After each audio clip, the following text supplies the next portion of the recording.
Jesus said, or Paul said, should we continue to live in sin so that God's grace will increase? Does grace give us,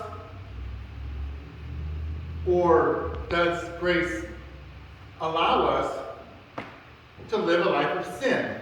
In verse 2 it says, by no means. Absolutely not. Because once you have been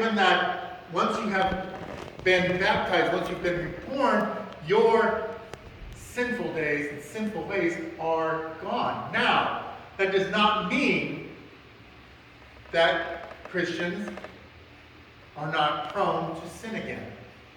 It does not mean that we are completely free of sin. It doesn't tell us or affect our ability to sin.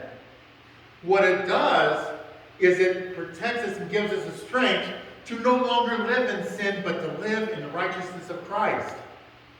Knowing that when we do make mistakes, we can ask for forgiveness and ask for that change. When you ask for repentance, it changes you. Because that's what repentance means. It means change from the inside out. And we leave the old behind. And we live in the new.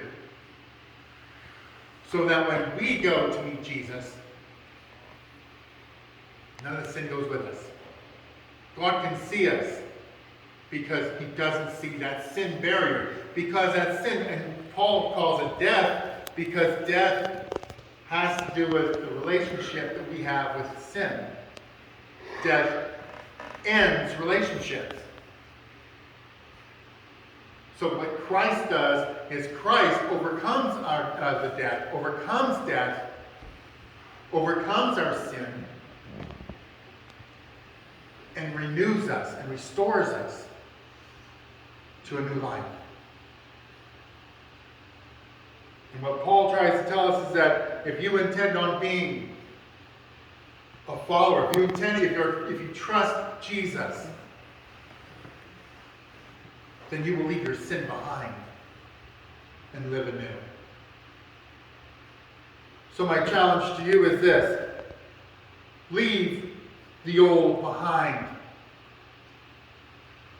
and live in the new, so that Christ can feel you inside of him and you can feel him inside of you,